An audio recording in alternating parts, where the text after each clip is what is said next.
Hello, my name is Dr. Singh. I am a private practice owner here at Family Veterinary Care of Oakdale.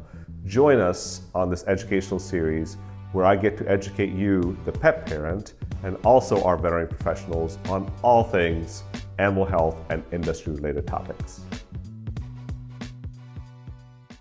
So for food allergies, first, again, you want to try to isolate, okay, is it food? Is it something else? Because, right, we talked about there's the flea allergy dermatitis, there's the environmental seasonal allergy, also called atopic dermatitis, and then there's the food allergy. So, first, easy to rule out, make sure the patient's on flea medication, and then look at the environment and see if has the environment changed. And then I think the history becomes a very important component to it. Has the food changed in the last few weeks or the last couple of months or few months? Have they added any new treats? And the question to ask would be, okay, has the food changed in a sense that not just the brand, but have you changed the flavor, right? A lot of times we buy something just chicken based this time, beef next time, salmon the next time, just thinking, we don't want to eat the same thing. We don't want our pets eating the same thing over and over again.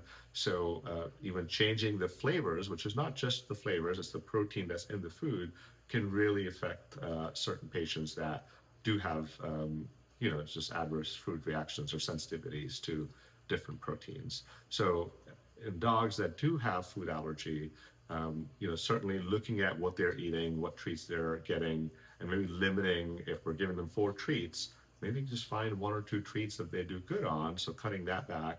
And then if the patient is, let's say, for example, currently on chicken as the main ingredient, we want to try to move to a different protein source. And then anytime we're buying a different protein, let's say if we want to do over-the-counter, then look at the fine print and make sure it doesn't have, if you're trying to go away from, let's say, chicken or beef, but it has a chicken meal in addition to lamb or something else, we want to make sure that it doesn't have multiple different proteins and we're trying to go away from something. So reading the fine print can really be helpful.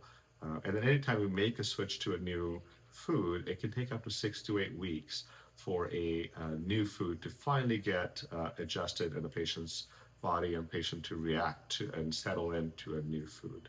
So anytime we make a food change or we're doing a diet trial, you don't want to give up on it for at least 6 to 8 weeks before determining, did it help, did it not help, and let's go to the next trial. And when we are doing a diet trial, you want to be very, very strict. You don't want to be giving them lots of different treats with different protein sources.